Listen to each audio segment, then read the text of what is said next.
ॐ भूर्भुवः स्वः तत्सवितुर्वरेण्यं भर्गो देवस्य धीमहि धियो यो नः प्रचोदयात्।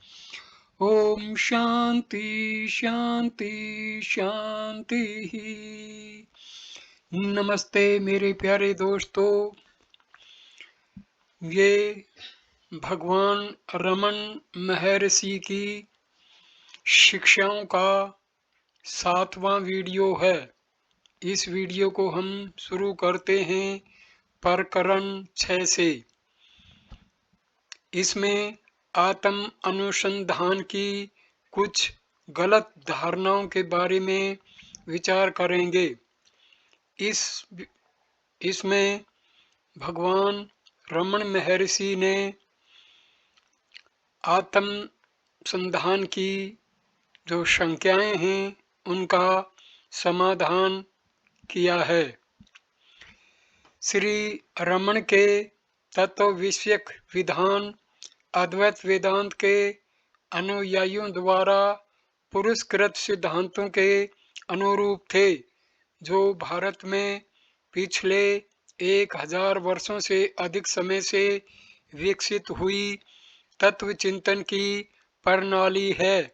श्री रमन और अद्वैत मतानुयायी अधिकतर सैद्धांतिक विषयों में सहमत हैं, लेकिन अभ्यास के विषय में दोनों में मौलिक मतभेद है। श्री रमन आत्मा अनुसंधान के पुरस्कर्ता थे, जबकि अधिकतर अद्वैत मार्ग के आचार्य अंतरतम आत्मा को एकमात्र सत्य मानने पर आधारित विशेष प्रकार की मानसिक ध्यान पद्धति का उपदेश करते थे। सामान्य रूप से अहम ब्रह्मास्मि अथवा सोहम इत्यादि महावाक्यों का मंत्र की तरह उपयोग किया जाता है, अथवा कुछ विरल साधक उनके अर्थ का अनुसंधान करते हैं तथा उनके सूचित भावों का अनुभव करने का यत्न करते हैं। क्योंकि आत्मा अनुसंधान अक्सर मैं कौन हूँ प्रश्न से प्रारंभ किया जाता है। परंपरागत अद्वैत मार्गानुयायी यह मान लेते थे कि उसका उत्तर मैं ब्रह्म हूँ होना चाहिए, और वे अपने मन को इस बौद्धिक समाधान रूप महावाक्य का जप करने में लगाते थे। श्री रमन इसकी यह कहकर आलोचना करते थे कि यदि मन को निरंतर इस प्रश्न का समाधान ढूंढने में अथवा इसके बौद्धिक समाधान रूप उत्तर के बार बार उच्चारण में लगाया जाए, तो वह अपने मूल की तलाश करके उसमें लीन नहीं होगा। इसी कारण वे मैं कौन हूँ का मंत्र की तरह जप करने वालों की भी आलोचना करते थे और कहते थे कि इन दोनों पद्धतियों में आत्मा अनुसंधान के यथार्थ दृष्टि बिंदु को नहीं समझा गया है। वे कहते हैं कि मैं कौन हूँ प्रश्न मन का विश्लेषण करके उसके स्वरूप का निर्णय करने का आह्वान नहीं है, न ही वह कोई मंत्र है। वह तो चित्त को विचारों एवं पदार्थों से मृदुता पूर्वक हटाकर विचार करने वाले या देखने वाले पर वापस लाकर शिथिल करने का सौम्य उपाय मात्र है। श्री रमन के मत में मैं कौन हूँ प्रश्न का समाधान मन में या मन के द्वारा प्राप्त करने योग्य नहीं है, क्योंकि उसका सच्चा उत्तर तो मन के अभाव का अनुभव करना है। दूसरी दूसरी व्यापक रूप से पाई जाने वाली गलत धारणा हिंदुओं की इस मान्यता से फैली है कि पदार्थों एवं उनके विचारों का मानसिक रूप से त्याग करने पर ही आत्मा अनुभव होता है। परंपरागत रूप से इसे नेति नेति दौरे निषेध की पद्धति कहते हैं। इस पद्धति का अभ्यास करने वाला मैं शरीर नहीं हूँ, मैं मन नहीं हूँ इत्यादि का मौखिक उच्चारण करते हुए उन सब पदार्थों का त्याग करता है जिनके साथ अहम अपना तादात्म्य स्थापित करता है।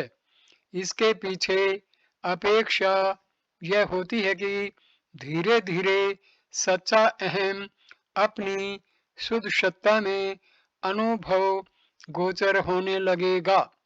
हिंदू धर्म में इसे आत्मा अनुसंधान कहते हैं और नाम की समानता के कारण श्री रमण की मौलिक पद्धति से प्राय इसका मिश्रण होता रहा है।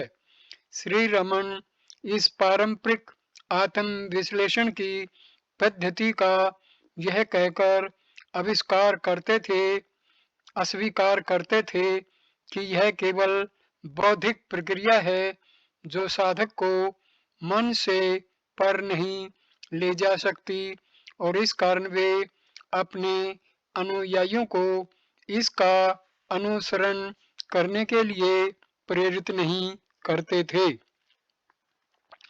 इस पद्धति के प्रभाव के विषय में पूछे गए प्रश्नों के उत्तर में वे कहते कि इस प्रकार की विश्लेषण विवेचन की प्रक्रिया से अहम विचार बना रहता है, क्योंकि जो अहम शरीर मन का अनात्मा के रूप में निरसन करता है वह कभी भी स्वयं का उन्मूलन नहीं कर सकता।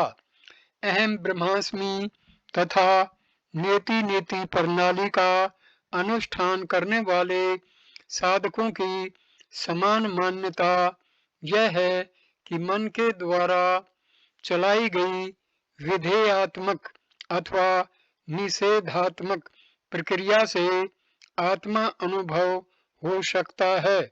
मन अपनी प्रक्रियाओं से आत्मा तक पहुंच सकता है। ऐसी मान्यता आत्मा अनुसंधान के विषय में फैली हुई कई गलत धारणाओं के मूल में है।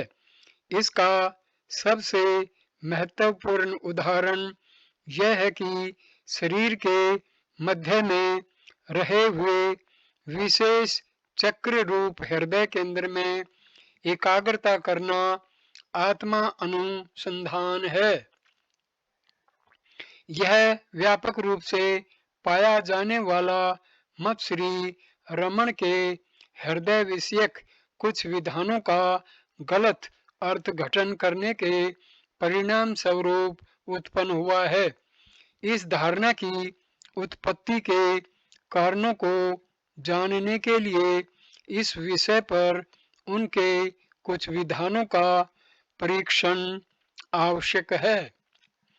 अहम विचार के जन्म स्थान का निरूपण करते हुए वे कई बार कहते कि छाती के दक्षिण भाग में रहे हुए हृदय से उत्पन्न होकर वह एक नाड़ी के माध्यम से मस्तिष्क में पहुंचता है और यह अहम विचार जब आत्मा में लीन होता है तो इसी हृदय केंद्र में वापस चला जाता है एवं लुप्त हो जाता है। वे यह भी कहते थे कि सभानता पूर्वक आत्मा अनुभव होने पर स्पष्ट रूप से समझ में आता है कि यह हृदय के अंदर मन एवं जगत का मूल है, लेकिन ऐसे विधान पूर्णतया सत्य नहीं हैं, क्योंकि वे ये कहकर उनकी विशेषता बताते थे कि ये देह से आग्रह पूर्वक तादात्म्य करने वाले लोगों को समझाने की युक्ति मात्र हैं। वे कहते कि हृदय वस्तुतः शरीर में स्थित नहीं है, और सर्वोच्च दृष्टि बिंदु से यह कथन भी सत्य नहीं है कि अहम विचार का उदय अस्त छाती की दाहिनी ओर स्थित हृदय केंद्र से होता है। चूंकि श्री रमन साधकों को प्राय अहम के उत्पत्ति स्थान की तलाश करने के लिए अथवा मन के मूल को ढूंढ निकालने के लिए प्रेरित करते थे। कई लोग इसका यह अर्थ लगाते थे कि उनको आत्मा अनुसंधान के दौरान इस केंद्र विशेष पर एकाग्रता करने के लिए कहा जा रहा है। श्री रमन इस अर्थघटन का यह कहकर अस्वीकार करते थे कि मन अथवा अहंकार का मूल केवल अहम वृत्ति पर ध्यान केंद्रित करने से प्राप्त किया जा सकता है, शरीर के किसी भाग पर एकाग्रता करने से नहीं। कभी कभी वे यह अवश्य कहते थे कि इस केंद्र पर चित्त केंद्रित करना एकाग्रता के अभ्यास की अच्छी रीति है, लेकिन वे कभी भी इसे आत्मा अनुसंधान से नहीं जोड़ते थे। प्रसंगवशात वे कहते कि हृदय पर ध्यान करना आत्मा तक पहुंचने की असरकारक पद्धति है। फिर भी वे ऐसा कभी भी नहीं कहते कि यह कार्य हृदय केंद्र पर एकाग्रता द्वारा सिद्ध करना चाहिए। हृदय जैसा कि वह वास्तव में है, कोई स्थान नहीं है, बल्कि सर्वव्यापक आत्मा है, और कोई भी उसके वास्तविक स्वरूप को उससे एक रूप होकर के ही जान सकता है। वह एकाग्रता से प्राप्त नहीं होता। यद्यपि हृदय एवं हृदय केंद्र के विषय में ऐसे संदिग्ध विधान मिलते हैं, फिर भी उनकी सब रचनाओं में तथा लिखित वार्तालापों में आत्मा अनुसंधान का अभ्यास इस केंद्र पर एकाग्रता करके करना चाहिए, ऐसा एक भी कथन उपलब्ध नहीं होता। वस्तुतः इस विषय के उनके विधानों की ठीक परीक्षा करके कोई इस निर्णय पर पहुंच सकता है कि आत्मानुभव में इस केंद्र की सभानता का समावेश होता है, किंतु इस पर एकाग्रता करने से आत्मा अनुभव नहीं होता। प्रश्न, मैं कौन हूँ? प्रश्न पूछकर मैं अभ्यास शुरू करता हूँ, और मैं शरीर नहीं, इस प्रकार शरीर का निरसन करता हूँ। प्राण मैं नहीं, ऐसे उसका निरसन करता हूँ, पर आगे नहीं बढ़ सकता। उत्तर, ठीक है, जहाँ तक बुद्धि की पहुँच है वहाँ तक यह बराबर है। आपकी प्रक्रिया केवल बौद्धिक है। वस्तुतः धर्म ग्रंथ इस निषेधात्मक प्रक्रिया का उपदेश साधक का सत्य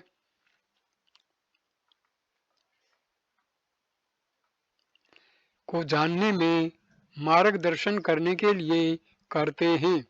सत्य का सीधा विधान नहीं किया जा सकता। इस कारण यह बौद्धिक प्रक्रिया बताई जाती है। आप समझिए कि जो मैं नहीं अर्थात अनात्मा का निरसन करता है वह स्वयं का निरसन नहीं कर सकता। मैं यह नहीं अथवा मैं वह हूँ ऐसा कहने के लिए मैं अवश्य होना चाहिए। यह मैं अहंकार या अहम विचार है जिसके उत्पन्न होने के बाद ही दूसरे विचार उत्पन्न होते हैं। इस प्रकार अहम विचार मूल विचार है। यदि मूल उखाड़ दिया जाए तो सब विचार उसी समय उखड़ जाते हैं। इसलिए मूल अहम की तलाश कीजिए, स्वयं से प्रश्न पूछिए, मैं कौन हूँ?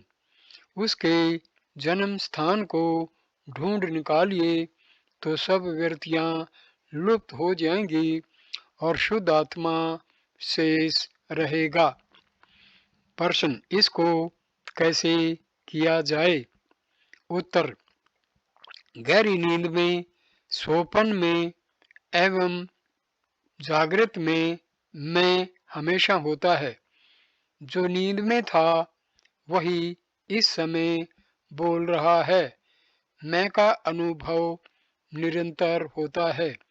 क्या आप अपने अस्तित्व का इनकार करते हैं? नहीं करते।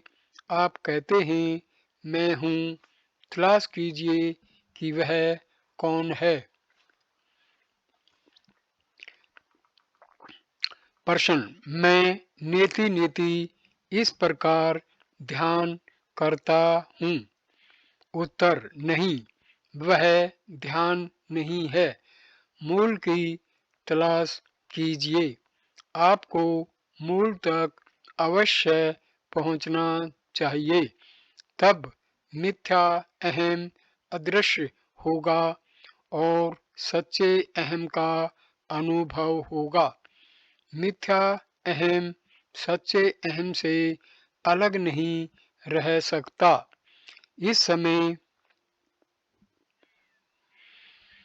आत्मा का शरीर इंद्रिय आदि के साथ झूठा तादात्म्य है। आप इसे हटाने का प्रारंभ करते हैं। यह नेति है। यह उसे पकड़कर ही किया जा सकता है। जिसको हटाया नहीं जा सकता वह इति जो है वह है। प्रश्न, जब मैं कौन हूँ विचार शुरू करता हूँ तो जवाब मिलता है कि मैं यह मृत शरीर नहीं हूँ बल्कि चैतन्य रूप आत्मा हूँ। तब अचानक दूसरा प्रश्न खड़ा होता है, आत्मा माया में फंसा कैसे? दूसरे शब्दों में ईश्वर ने जगत क्यों बनाया? उत्तर, मैं कौन हूँ के अन्वेषण का सच्चा अर्थ अहंकार के मूल की तलाश करना है। दूसरे विचारों से मुक्त होने का साधन है। आप बता रहे हैं कि ऐसे दूसरे विचारों को अवकाश नहीं देना चाहिए, किंतु अहम विचार के मूल की तलाश की ओर ध्यान केंद्रित करना चाहिए। मुझे यह विचार आया, ऐसा उत्तर मिलने पर यह मैं कौन हूँ और इसका मूल क्या है, इस प्रकार का प्रश्न पूछकर तलाश जारी रखनी चाहिए। प्रश्न, क्या मुझे मैं कौन हूँ को मंत्र की तरह रटना चाहिए? उत्तर, नहीं, मैं कौन हूँ मंत्र नहीं, इसका अर्थ यह है कि आपको सब विचारों के मूल रूप अहम विचार का उद्भव आप में किस स्थान से होता है, इसका अन्वेषण करना चाहिए। प्रश्न, क्या मुझे मैं ब्रह्म हूँ पर ध्यान करना चाहिए? उत्तर, यह श्रुति वाक्य मैं ब्रह्म हूँ ऐसा सोचने के लिए नहीं लिखा गया। सबको अहम विदित है, सब में ब्रह्म अहम रूप में विद्यमान है। अहम को ढूंढ निकालिए, पहले से ही अहम ब्रह्म है, अतः आपको ऐसा सोचने की आवश्यकता नहीं है, केवल उसे ढूंढकर प्राप्त कीजिए। प्रश्न, क्या नेति नेति द्वारा पांचों कोशों का निरसन करने की बात शास्त्रों में नहीं कही गई है? उत्तर, अहम विचार उत्पन्न होने के बाद पांच कोशों का निरसन करने की बात शास्त्रों में नहीं कही गई है। उत्तर, अहम विचार उत्पन्न होने के बाद अहम का शरीर, इंद्रिय, मन इत्यादि के साथ झूठा तादात्म्य में होता है। गलती से अहम को उनके साथ जोड़ा जाता है और सच्चा अहम दृष्टिगोचर नहीं होता।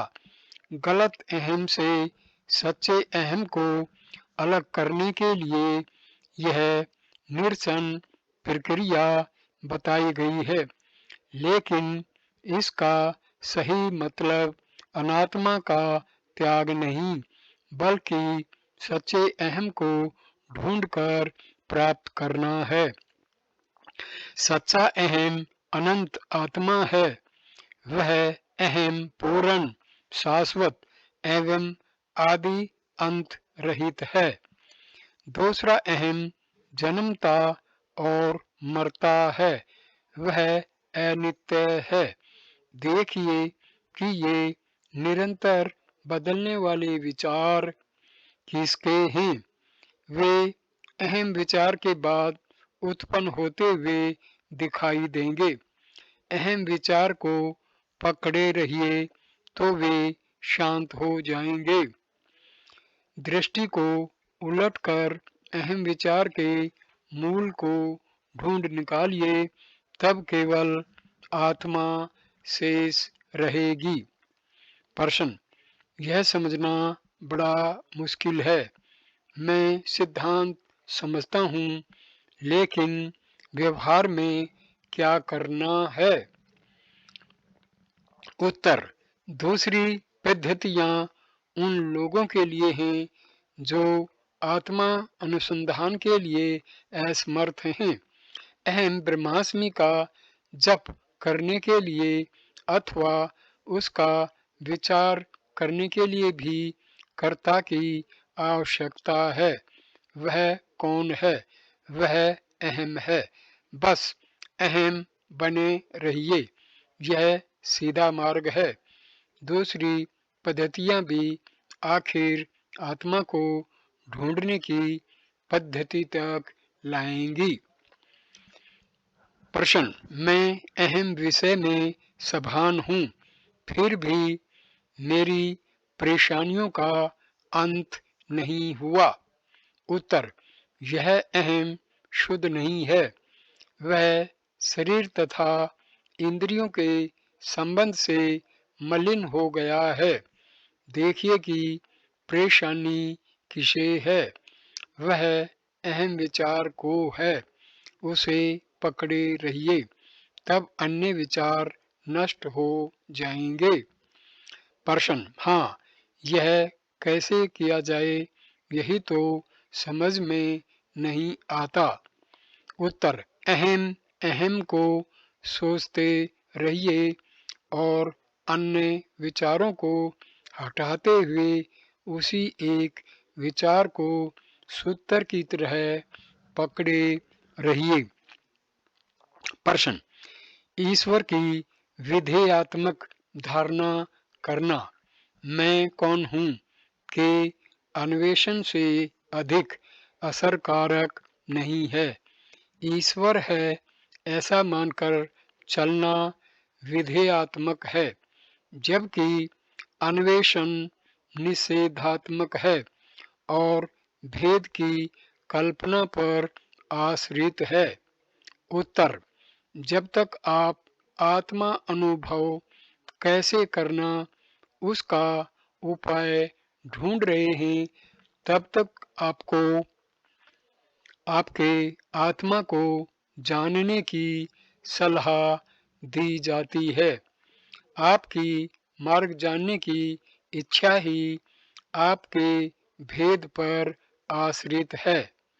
प्रश्न, मैं कौन हूँ ऐसा पूछने की बजाय मैं परम सत्ता हूँ ऐसा कहना बेहतर नहीं है। उत्तर, कौन कहता है?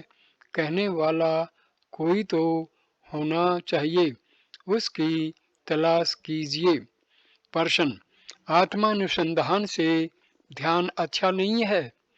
उत्तर, ध्यान मानसिक कल्पना पर आधार रखता है, जबकि आत्मानुसंधान सत्य का अन्वेषण है।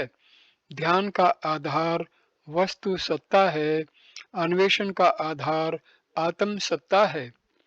प्रश्न, सत्य के अन्वेषण की कोई वैज्ञानिक पद्धति होनी ही चाहिए। उत्तर, असत्य का त्याग एवं सत्य का अन्वेषण वैज्ञानिक है। प्रश्न, मेरा मतलब है कर्मशः त्याग की वैज्ञानिक प्रक्रिया अवश्य होनी चाहिए। पहले मन का, तब बुद्धि का, उसके बाद अहंकार का त्याग। उत्तर, आत्मा ही एकमात्र सत्य है और सब असत्य है। मन तथा बुद्धि आत्मा से अलग नहीं रह सकते। बाइबल कहता है, निश्चल बनो और जानो कि मैं ईश्वर हूँ।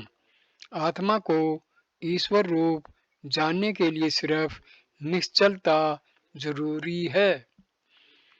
प्रश्न, सोहम मैं कौन हूँ के समान है? उत्तर, उनमें केवल अहम समान है। एक सोहम है, दूसरा कोहम है। ये दो भिन्न हैं।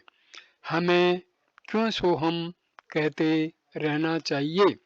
मनुष्य को सच्चा अहम ढूंढ निकालना चाहिए।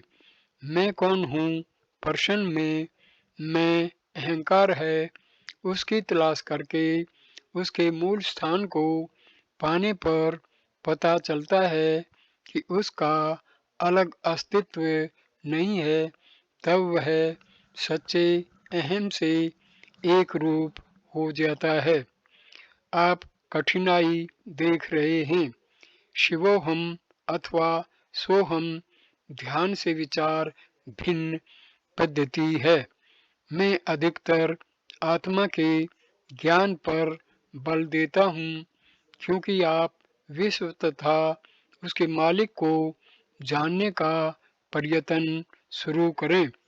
उससे पहले आपको स्वयं को जानने की इच्छा होना स्वाभाविक है। सोहम अथवा अहम ब्रह्मास्मि थोड़ा ध्यान अहम ब्रह्मास्मि ध्यान थोड़ा बहुत मानसिक विचार है, लेकिन आत्मानुसंधान जिसकी मैं बात करता हूँ सीधी पद्धति है और वस्तुतः अन्य सब ध्यान पद्धतियों से श्रेष्ठ है। जिस क्षण आप आत्मा की तलाश का प्रारंभ करते हैं और अधिकाधिक गहराई में जाते हैं, तो वहाँ सच्चा आत्मा आपको भीतर ले जाने के लिए आपकी राह देख रहा होता है। तब जो कुछ होता है वह किसी और के द्वारा किया जाता है जिसमें आपका कोई हाथ नहीं होता। इस प्रक्रिया में सारे संशय एवं चर्चाएं अपने आप छूट जाते हैं। जैसे सोते समय मनुष्य तत्काल के लिए सब चिंताओं को छोड़ देता है। प्रश्न, क्या भरोसा है कि वहाँ मेरे सत्कार के लिए कोई खड़ा है? उत्तर, पर्याप्त रूप से पक्व होने पर साधक स्वाभाविक रूप से आश्वस्त होता है। प्रश्न, यह पक्वता कैसे संभव बनती है? उत्तर, विभिन्न उत्तर दिए जाते हैं, लेकिन पूर्व का जो भी विकास रहा हो, विचार उसमें वेग लाता है। यह तो चक्राकार तक हुआ। मैं पक्व हूँ, इसीलिए विचार के काबिल हूँ, लेकिन स्वयं विचार मुझे पक्व बनाता है। उत्तर, मन हमेशा ऐसी कठिनाई महसूस करता है। वह स्वयं को संतुष्ट करने के लिए कोई सिद्धांत चाहता है, लेकिन जो गंभीरता से ईश्वर तक पहुंचना चाहता है अथवा अपने सच्चे स्वरूप को जानना चाहता है, उस मनुष्य के लिए कोई सिद्धांत आवश्यक नहीं है। प्रश्न, मुझे अब कोई संदेह नहीं कि भगवान की पद्धति सीधी है, लेकिन बहुत मुश्किल है। प्रारंभ कैसे किया जाए यह हम जानते नहीं। यदि हम मंत्र की तरह मैं कौन हूँ, मैं कौन हूँ रटते चले जाएं तो सुस्ती आ जाती है।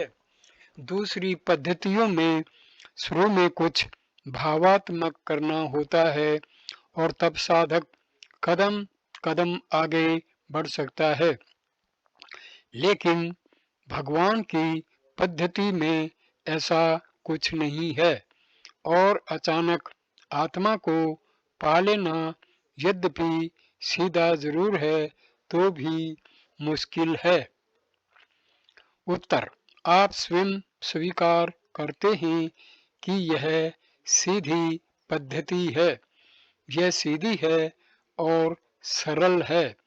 यदि हमसे भिन्न चीजों के पीछे जाना इतना सरल है तो स्वयं आपने ही आत्मा के प्रति जाना मुश्किल कैसे हो सकता है?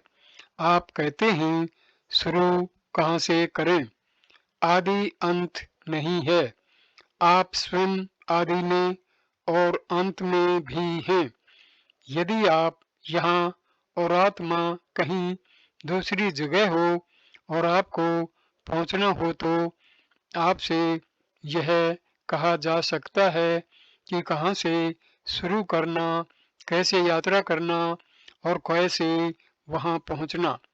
यदि आप रमणाश्रम में रहकर यह पूछें, मैं रमणाश्रम जाना चाहता हूँ, मुझे यात्रा कहाँ से प्रारंभ करनी चाहिए और कैसे वहाँ पहुँचना चाहिए, तो क्या कोई कहेगा?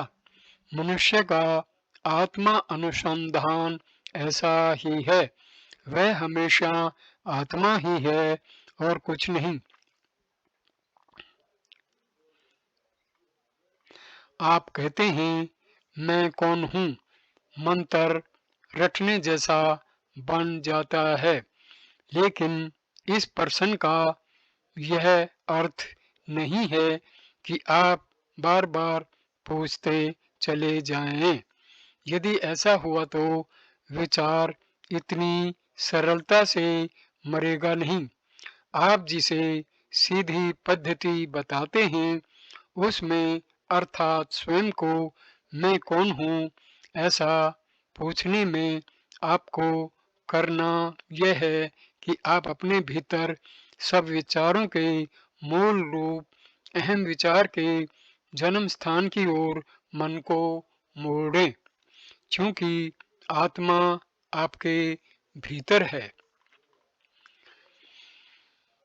बाहर नहीं।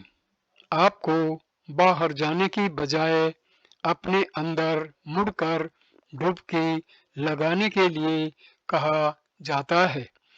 अपने आप के प्रति जाने से अधिक सरल और कौन सी बात हो सकती है।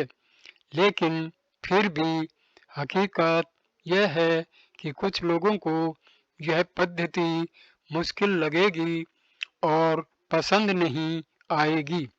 इस कारण बहुत सी अन्य पद्धतियां बताई जाती हैं। उनमें से प्रत्येक कुछ लोगों को श्रेष्ठ तथा सरल लगेगी। ऐसा उनकी पक्वता या योग्यता के अनुसार होता है। लेकिन कुछ लोगों को विचार मार्ग के सिवा और कुछ भी पसंद नहीं आएगा। वे पूछेंगे, आप मुझे यह या वह वस्तु देखने या जानने को कहते हैं, लेकिन देखने जानने वाला कौन है? दूसरी कोई भी पद्धति चुनी जाए, कर्ता हमेशा रहेगा, उससे दूर जाना संभव नहीं। मनुष्य को यह कर्ता कौन है, इसका निर्णय अवश्य करना चाहिए, तब तक साधना समाप्त नहीं होगी। इस कारण आखिर सबको मैं कौन हूँ का अन्वेषण करके इसका स्पष्ट निर्णय अवश्य करना होगा। आप फरियाद करते हैं कि प्रारंभ करने के लिए कोई ठोस वस्तु नहीं है, लेकिन इसके लिए आपके पास अहम है। आप जानते हैं कि आप हमेशा होते हैं, यह शरीर हमेशा नहीं होता। जैसे नींद में, नींद यह सिद्ध करती है कि आप अशरीर रह सकते हैं। हम अहम का किसी एक शरीर के साथ तादात्म्य करते हैं, अर्थात आत्मा को शरीर मानते हैं, मर्यादित मानते हैं। इसी कारण सारी परेशानी है। हमें जो करना है वह यही कि आत्मा को शरीर के साथ एक रूप मानने की, अर्थात मर्यादित मानने की गलती नहीं करनी है। तब हम अपने आप को आत्मा जो हम हमेशा हैं वैसा जान लेंगे। प्रश्न, क्या मुझे मैं कौन हूँ इस प्रकार विचार करना चाहिए? उत्तर, आपने जान लिया है कि अहम विचार न जाने कहाँ से फूट पड़ता है। इसे पकड़े रहिए तथा इसके जन्म स्थान को ढूंढ निकालिए। प्रश्न, मैं इसका मार्ग जान सकता हूँ? उत्तर, आपको अभी अभी जैसा कहा गया है वैसा कीजिए, फिर देखिए। प्रश्न, मैं ठीक से समझ नहीं पाया हूँ कि मुझे क्या करना है। उत्तर, यदि यह कोई बाहर की वस्तुगत बात होती तो बाहरी तौर पर मार्ग बताया जा सकता था। यह तो आत्मगत है। प्रश्न, लेकिन मैं समझ नहीं पा रहा हूँ। उत्तर, क्या आप यह नहीं समझ पा रहे कि आप हैं? प्रश्न, कृपया मुझे राह दिखाइए। उत्तर, क्या आपको आपके घर के अंदर वाले भाग में राह दिखाना आवश्यक है? प्रश्न, आपने कहा है कि हृदय आत्मा का केंद्र है। उत्तर, हाँ, वह आत्मा का परम धाम या केंद्र है। इस विषय में आपको कोई संदेह नहीं होना चाहिए। हृदय में जीव अथवा अहंकार के पीछे सच्चा आत्मा है। प्रश्न, अब कृपया यह बताइए कि शरीर में वह किस जगह है? उत्तर, इसको आप अपने मन से नहीं जान सकते। यदि मैं कहूँ कि यह छाती की दाहिनी ओर संकेत करके इसका केंद्र है, तो आप इस सत्य को कल्पना के जरिए नहीं जान सकते। उसका अनुभव करने का एकमात्र मार्ग है कल्पना करना छोड़िए और आप जो हैं वह रहने का प्रयत्न कीजिए। जब आप अनुभव करेंगे तो अपने आप जान लेंगे कि वहाँ उसका केंद्र है।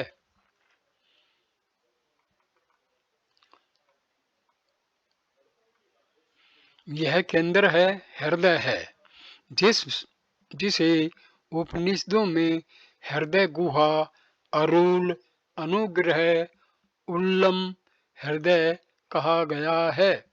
प्रश्न, वह वहाँ है ऐसा मैंने किसी ग्रंथ में पढ़ा नहीं।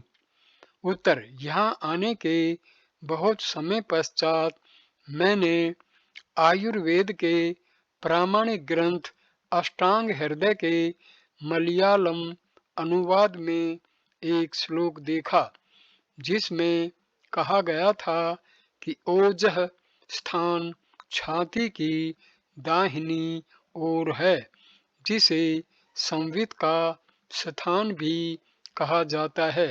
शीतोपनिषद में निम्नलिखित श्लोक हैं।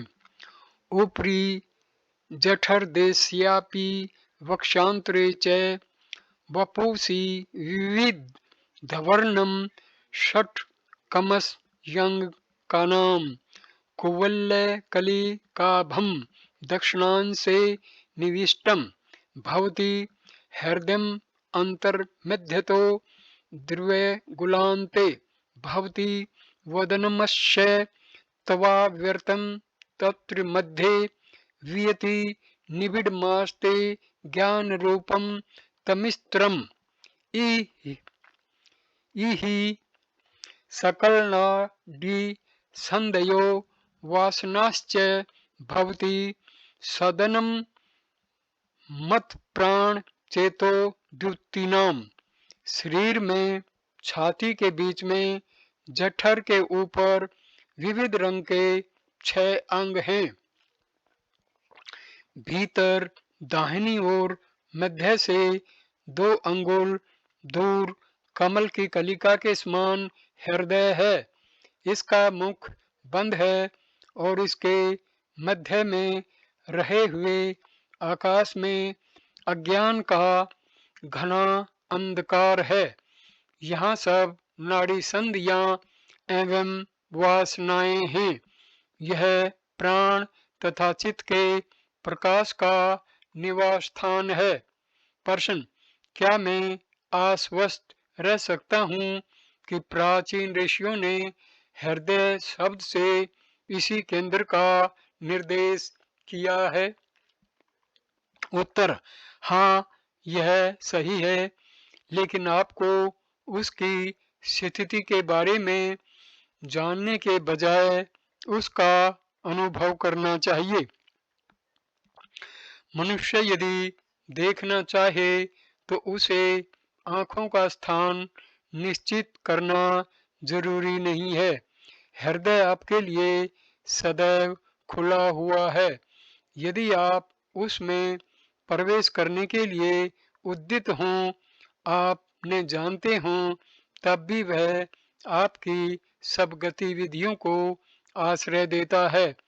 आत्मा हृदय में है ऐसा कहने के बजाय हृदय ही आत्मा है ऐसा कहना कदाचित अधिक उपयुक्त होगा। वस्तुतः आत्मा स्वयं केंद्र है जो सर्वत्र है और अपने हृदय होने के विषय में सभान स्वयं प्रकाश है। प्रश्न, यदि ऐसा है तो उसे शरीर के किसी भाग में स्थित कैसे कहा जा सकता है? हृदय का स्थान निश्चित करने का मतलब जो वस्तु देश कालातीत है उसके लिए शारीरिक मर्यादा निश्चित करना है।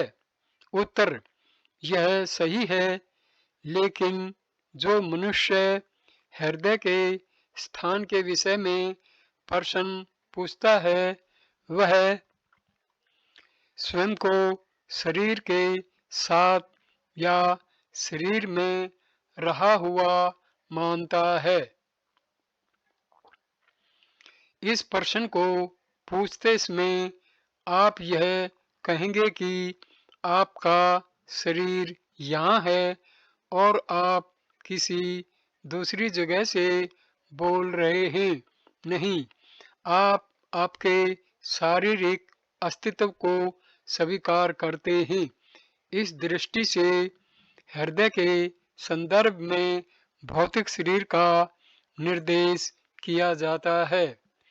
सत्य यह है कि शुद्ध चैतन्य अविभाज्य है, उसमें विभाग नहीं है, उसका कोई रूप या आकार नहीं है, भीतर बाहर नहीं है, उसके लिए दायां बायां नहीं है।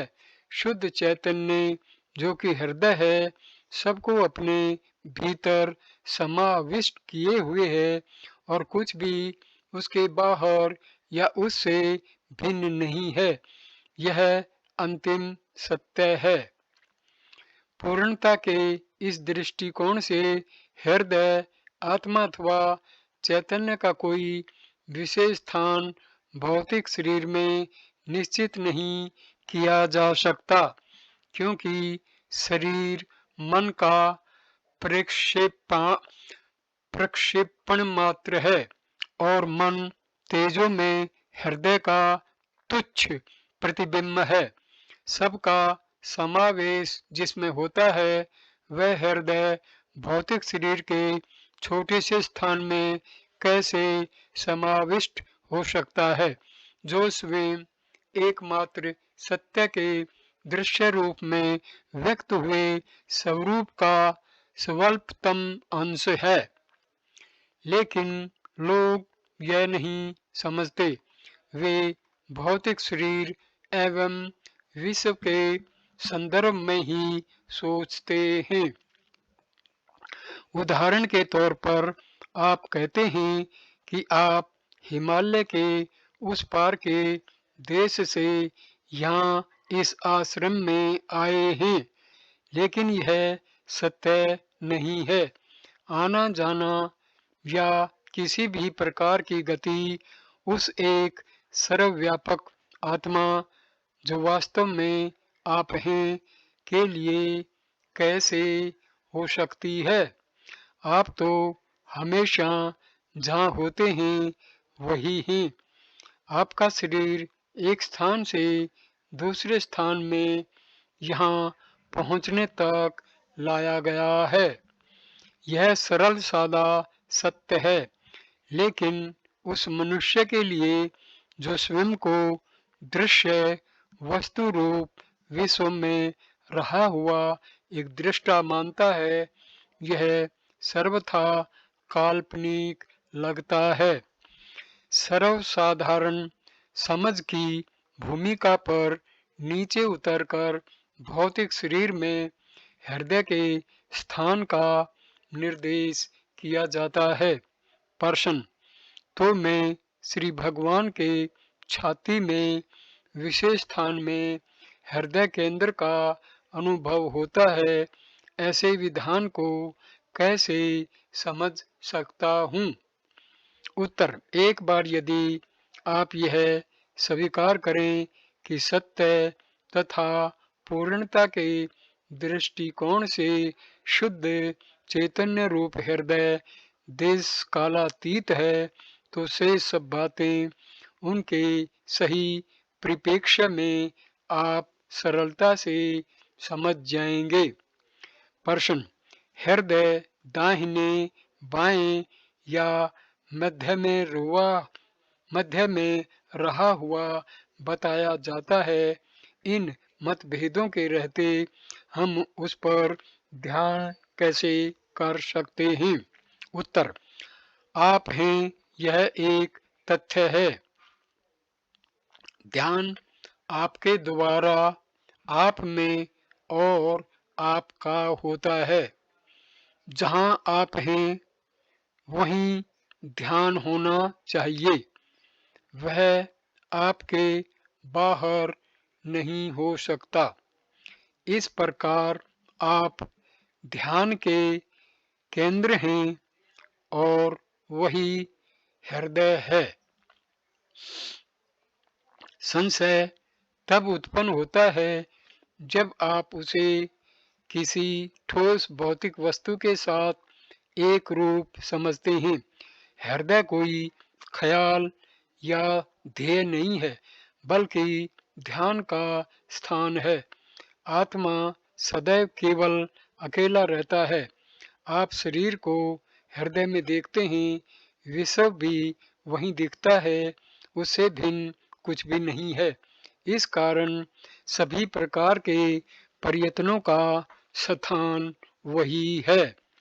प्रश्न, आप कहते हैं कि अहम विचार हृदय केंद्र से उत्पन्न होता है, हमें उसका मूल वहीं ढूंढना चाहिए।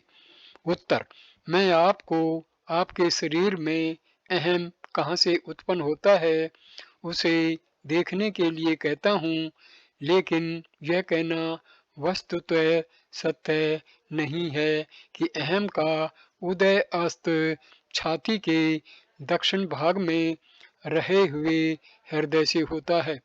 हृदय सत्य का दूसरा नाम है और वह शरीर के अंदर या बाहर नहीं है।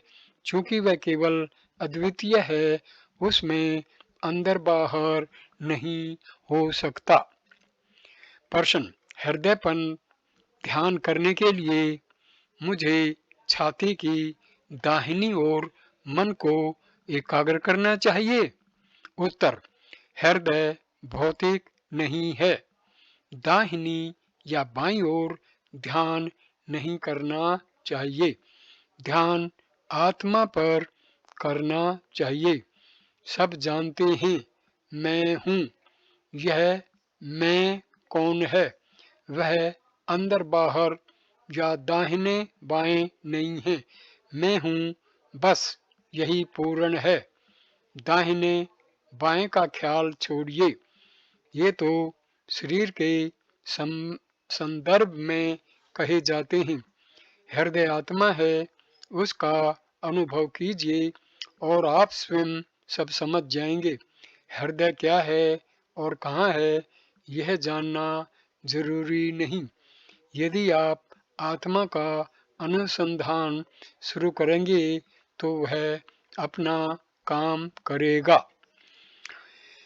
प्रश्न, उपदेश सार के एक श्लोक में हृदय का उल्लेख है, जहाँ यह कहा गया है कि हृदय में मन को समाहित कर देना कर्म, योग, भक्ति एवं ज्ञान है।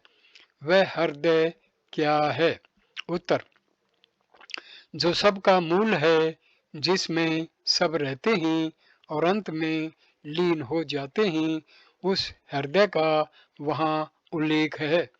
प्रश्न, इस प्रकार के हृदय का विचार हम कैसे कर सकते हैं? उत्तर, आपको किसी वस्तु का विचार क्यों करना चाहिए?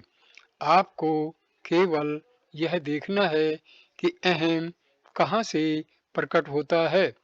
जहाँ से सब शरीरधारी जीवों के विचार प्रकट होते हैं, उसे हृदय कहते हैं। उसके सारे वर्णन केवल मन की कल्पनाएं हैं। प्रश्न, छाती में विविध वर्ण के 6 अंग हैं। इनमें मध्य से 2 अंगुल दाहिनी और हृदय है, ऐसा कहा जाता है। लेकिन हृदय निराकार है। हमें उसके आकार की कल्पना करके उसका उस पर ध्यान करना चाहिए? उत्तर नहीं। केवल मैं कौन हूँ की तलाश आवश्यक है। जो गहरी नींद एवं जागृत में सदैव रहता है वह एक समान है। जागृत में दुख है और उसे दूर करने का प्रयत्न भी है। आपसे पूछा जाए कि नींद से कौन जगा है तो आप कहते हैं मैं। इस समय आपसे कहा जाता है कि इस मैं को दृढ़ता से पकड़े रहिए। यदि ऐसा किया जाए तो शाश्वत सत्ता स्वयं प्रकट होगी। मुख्य बात मैं का अन्वेषण है, न कि हृदय केंद्र पर ध्यान।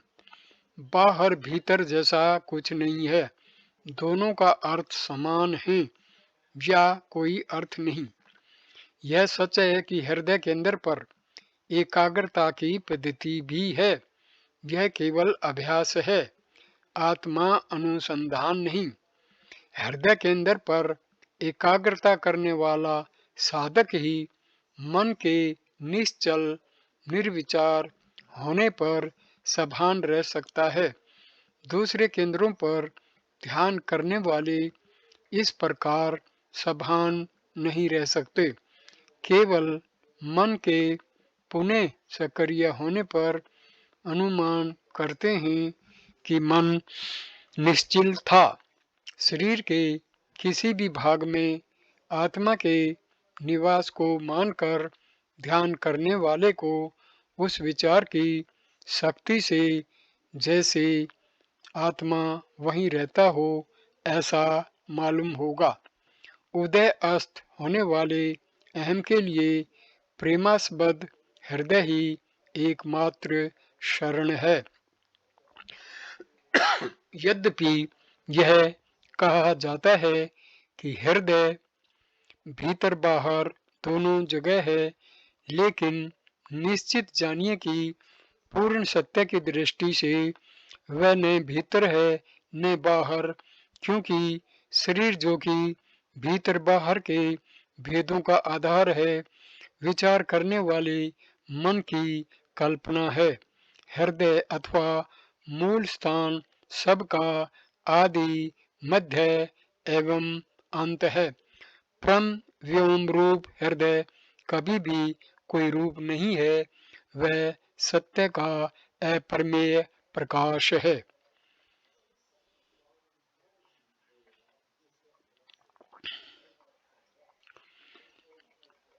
इस वीडियो को मैं यहीं पर विराम देता हूँ। अगला वीडियो हम प्रकरण 7 से शुरू करेंगे, जिसका विषय होगा शरणागति। वीडियो देखने के लिए धन्यवाद मेरे दोस्तों।